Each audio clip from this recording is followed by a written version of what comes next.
Suhail from India. Assalamualaikum, Sheikh. Alaykum assalam wa rahmatullah. Sheikh, I'm having my exams in Ramzan time, but some of my friends tell that we can skip 3 to 4 fasts because of necessity. So, what is your opinion on that? This is not true, Akhi. Allah Azza wa Jal made fasting one of the pillars of Islam, that is fasting Ramadan. And Allah gave the concession to skip fasting for those who are traveling or those who are sick. You and your friends are healthy and you're as strong as a horse. So what is the justification? I know a lot of the Muslims who work out and go to the gym during fasting hours and say, MashaAllah, Allahumma barik. I'm one of them.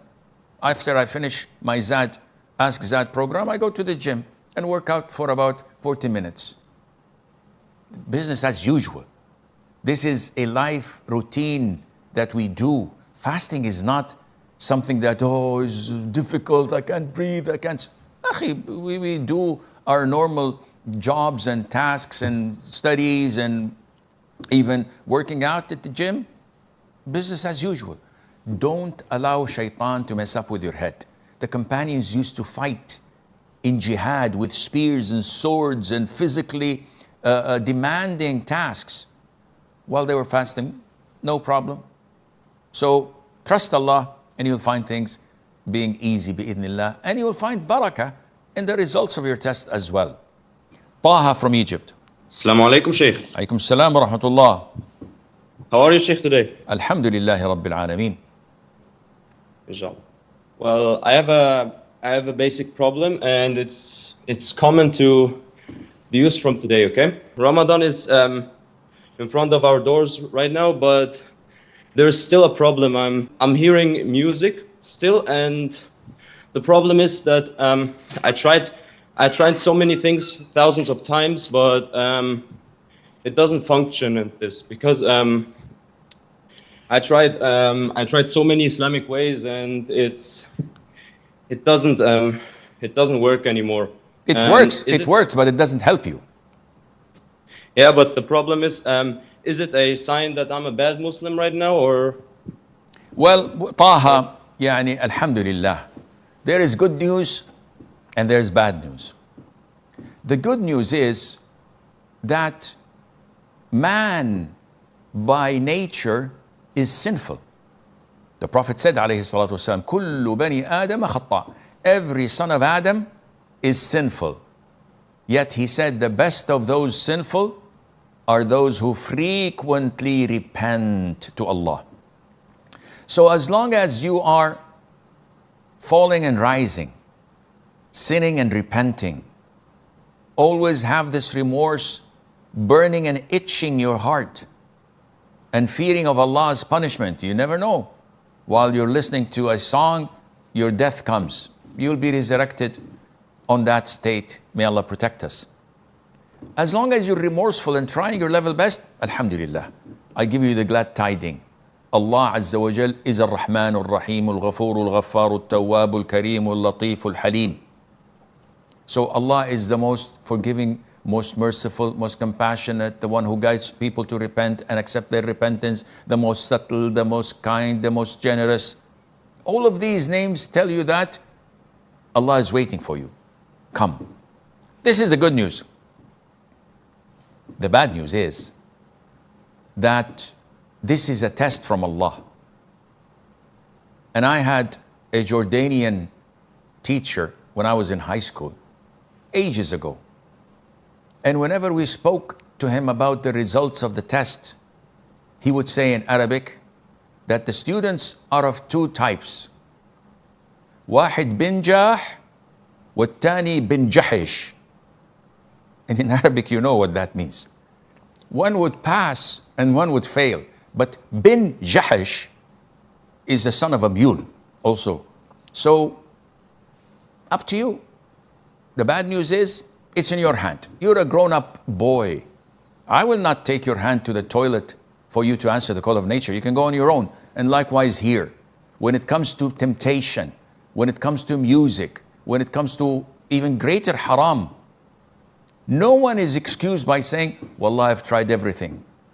No one would excuse someone who came and raped his sister when he says, Wallah, ya Sheikh, I don't know what happened to me. I tried to restrain myself. I tried, but when I saw her, I couldn't do anything.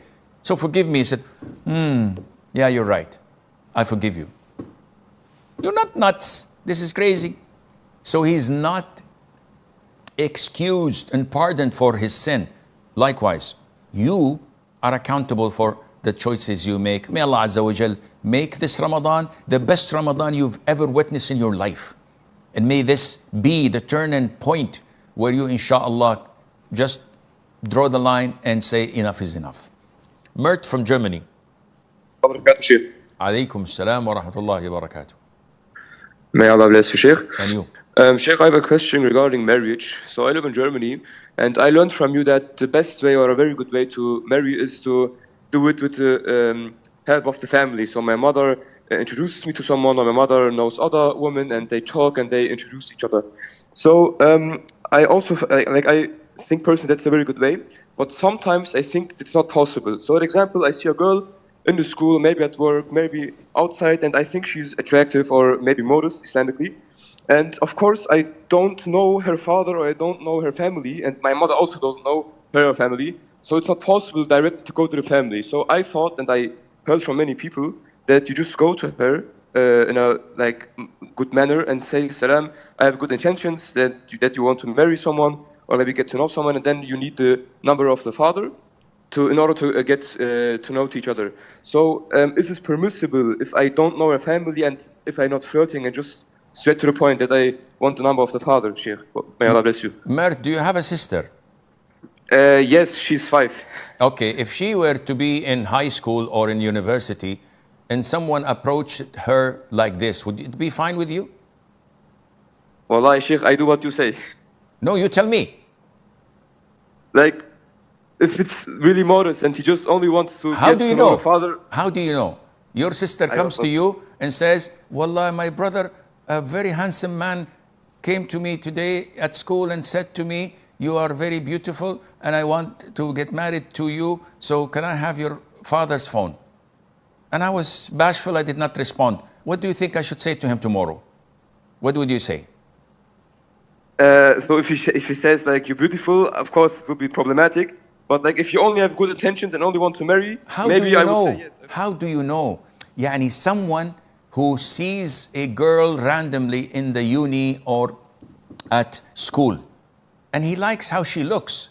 He doesn't know anything about her being a psycho or being a serial killer or being someone who's mentally sick or someone who involves in haram.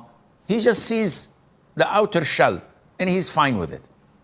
And he wants to proceed to marry. Of course, this is immature. Nevertheless, let's hypothetically assume this is true. I personally believe that approaching a woman like this is totally unacceptable. You like her? Ya akhi, bring your mom or your sister next day and tell them this is a woman. Let them speak to her and let them get her number or see if she is willing to proceed with this or not, but not you directly talking to her. Saidu from Cameroon. Assalamu alaikum wa rahmatullahi, Sheikh. Wa alaykum assalam wa rahmatullah. So actually my question concerns praying Taraweeh. So yesterday when I went to pray Isha prayer, the moon was not yet seen in our country. So the Imam told us that we won't pray Taraweeh that day because he's not certain about Ramadan being it today. So when I went back home, some hours later, the moon was seen. And maybe 2 hours later, I prayed Taraweeh at home. So was it okay or did I do something wrong by praying alone at home? A lot of the Muslims think that Taraweeh has to be prayed in the masjid. Now this is not true. Taraweeh is a highly recommended sunnah offered by the Prophet ﷺ 2 or 3 nights and then he stopped. The reason of his not continuing the rest of the month, he was afraid that it would be prescribed upon his ummah and become obligatory. So he did not want to burden his followers. So the reason for not continuing after his death was uplifted. After his death, no one can make it mandatory. And therefore, Umar, may Allah be pleased with him, picked it up and made it done publicly in the masjids and appointed 2 imams for the Muslims to pray behind, Ubay ibn Ka'b and I think Abu Tamim al-Dari, or I forgot. And since then, people pray it in the masjid. The reward is high as per the hadith. He who prays behind the imam until he's done, Allah will reward him as if he prayed the whole night. And the most authentic opinion is that this hadith is in regards to the Taraweeh, not to Isha prayer, because Isha prayer is half of the night. But it was also reported that many companions did not pray in the masjid. Among them, Umar, may Allah be pleased with him, the Khalifa. And a lot of the companions prayed on their own because they prayed longer than the Imam. So they've benefited more due to the khushu', the submissiveness, the concentration, and the quantity and quality of salat. Therefore, if you pray home and you do your Taraweeh, that is totally fine. No one on earth would say, shame on you. Last night we prayed Taraweeh in the masjid and you did not show up. What's wrong with you? Duh, it's not mandatory. And what I do with my voluntary prayers is none of your business. This is between you and Allah. You don't need to show off or tell people, oh, by the way, I prayed home 2 hours, 3 hours. This is between you and Allah. So what you've done, akhi, was totally fine. Abdul Razak from Somalia. Assalamu alaikum. Alaikum salam. Sheikh, my question is, during the last 10 days of Ramadan, praying tahajjud at home or in the mosque, who has more reward and recommended? Of course, praying it, as I said, depending on where you find your heart. Praying it in your home, like the Prophet did, alayhi salatu wasalam, would be a sunnah. Praying it in the masjid, where a lot of us are lazy. So a lot of us would say, oh, okay, I'm going to pray it in home. And find out that we pray only for 10, 15 minutes and we're tired and we sit and we open our social media and engage in worldly things, losing the whole night. While if I force myself to go to the masjid and pray there for a couple of hours, 3 hours, or make i'tikaf, I'll find that my heart is much easier and lighter, and I'm able and capable of worshiping Allah more and better with the Muslims, then that would be higher in your reward.